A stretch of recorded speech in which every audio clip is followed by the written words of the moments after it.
Hey everyone, welcome to a homeschool plan with me video. I have not filmed one of these in quite a while. I think because of how hectic the house move was, it just wasn't conducive to film.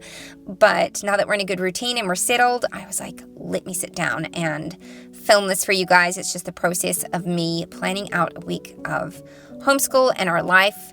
If you're new to my channel, I am Christine, a homeschooling mom to 3 kids, and I share homeschool content here on my channel. So you can go check out all of the videos I already have on my channel. There's loads there from over the years, and there will be more coming if you want to subscribe. So yes, today I'm using my Vance planner. This is the PDF version that I put together myself. I've got a whole video on how I did that and what I added to it that is not from Vance. Next year, spoiler alert, I'm going to be using a planner from Vance as well, but it is not going to be the same one as this. It's going to be a hybrid, so I will share with you as soon as I've got all of the things I need. But I'm really excited about it. I think it's going to be a fantastic option for next year. That'll be my 4th year using planners from Vance, which I think just sort of speaks to how fantastic her planners are. So this is how I plan out my week. I have our group subjects, and then I have a column for each of my kids, and then I have the weekdays down the sides. This will not be new to any of you who have watched my Plan With Me videos, but it works really well. And I really enjoy doing this. I actually plan typically on a Friday. So as soon as we've wrapped up our school, I sit down and I plan out the next week, and it's just kind of like, it takes the mental load away. I don't know if that makes sense. I honestly use this planner for everything. I use it for homeschooling and just general life. But I think if I didn't homeschool, I wouldn't use a planner. I would probably just use my phone. But for homeschooling, I love it. And I rely very heavily on it. I have this with me all the time when we are homeschooling, and I refer to it constantly. I think partly because of the fact that we use Sunlight for several of our subjects. And typically with Sunlight, you use a big binder with all the teachers' guides in it, the instructors' guides. But I don't care to do that. And so I don't want to be having to refer to all of the different schedules every day in all the different books. And so I just put it in here in one place. So it's just one place to refer to, and that works really well for me. So this side I flipped over. This is the side I have like more of our household stuff on, and I keep all the homeschooling stuff on the other side, and that really simplifies it. So I'm going to go in now and write in the lesson plans, and before I do that, I like to add a bit of color. I always get asked what supplies I use, so it's super simple. I have the Crayola Super Tips. I think I got, I don't know, it was like 100 pack or something. It was huge, and it comes with so many different colors.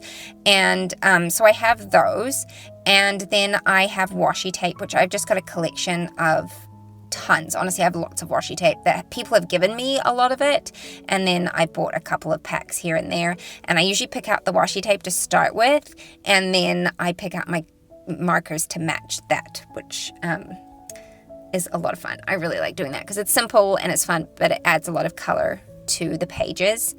So yeah, that is how I like to do it. And then as far as what I write with, I use a friction pen. I've been doing that for a long time now. I love them. Like, I really, really like them. It took me a while to get used to it, but now I use it all of the time. And my kids actually use them for their school too, because I just found it was so nice not to have to be sharpening pencils and searching like for erasers when we needed those. And they love using a friction pen. They think it's so fancy. I actually just picked up a pink one for my preschooler because she just thinks it's the coolest thing ever that she gets to write in pink. And I think I'm going to get one for my other daughter as well, because I'm just like, you know what? They're young and it's fun, and like there's a lot of things I'm strict about in school, but like, hey, you know, a pink pen, like, come on. They can erase it. What's the worst that can happen? So you can see here, I call this kind of like my master plan, which sounds more sinister than it should. But I typically plan a term at a time. And I find that the best way for us to get through our homeschool year, and I keep it in a Google Doc, and then I just like adjust it as the year goes on.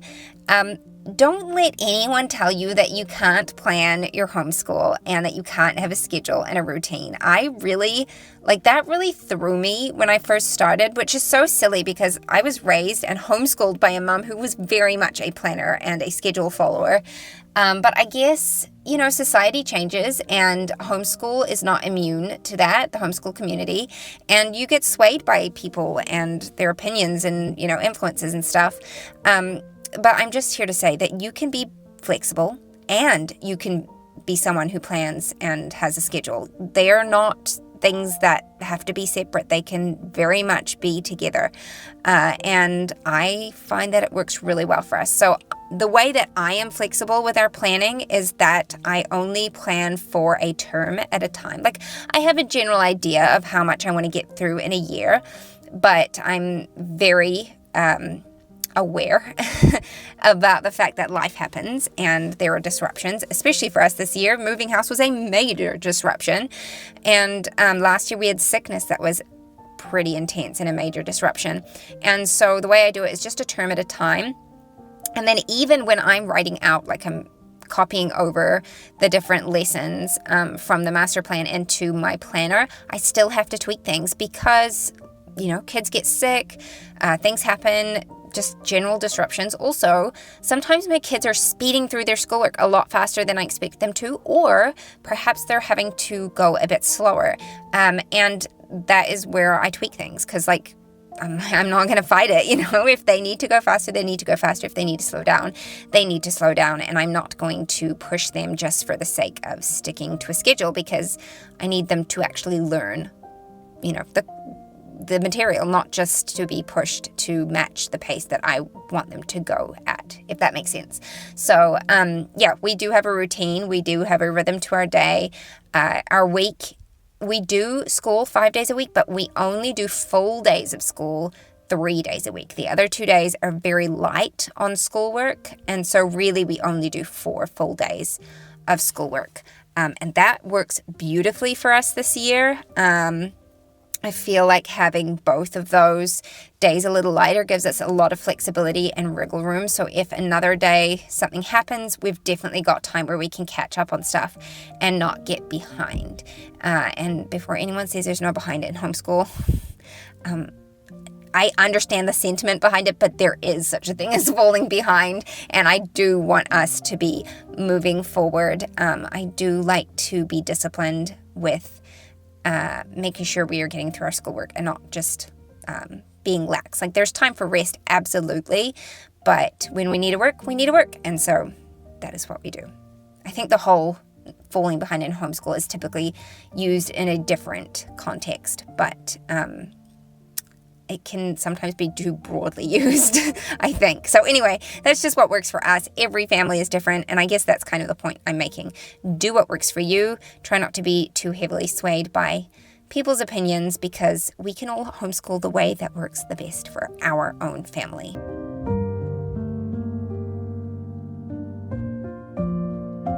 You can see me referring back to last week's schedule because sometimes things change during the week and I can't remember what lesson we were on, so that is what I do there. And then I just add these little bullet points and so I can check things off throughout the week.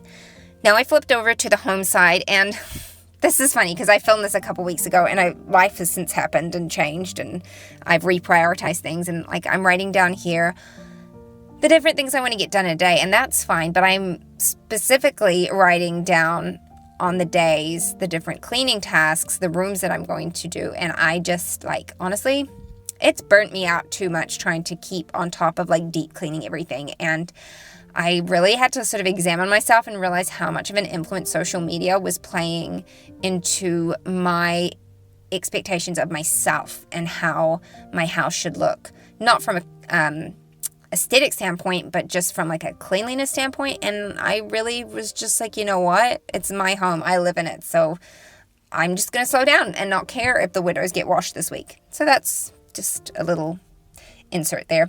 Then I'm going to put in my meals. I use the Recipe Keeper app for this. I really, really like it. I've been using it for quite a while now, and I do my meal planning for 2 weeks at a time, but it also stores my recipes in there, and I can make shopping lists, and I just find it incredibly practical. I usually can meal plan and do my grocery shop online in like 15 to 20 minutes once a fortnight, and it works wonderfully. So that's there. Again, you can see here, like if you're looking at my phone screen, the order of the meals, I'm switching things up.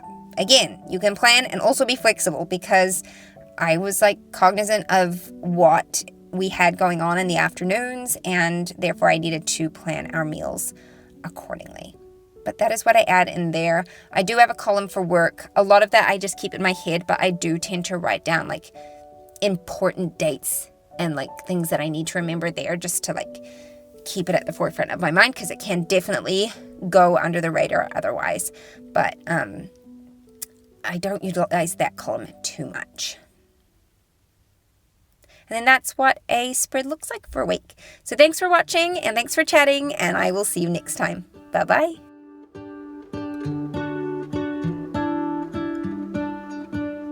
What if the world had more of your smile? What if the wind could spread your love? What if your sweetness could reach every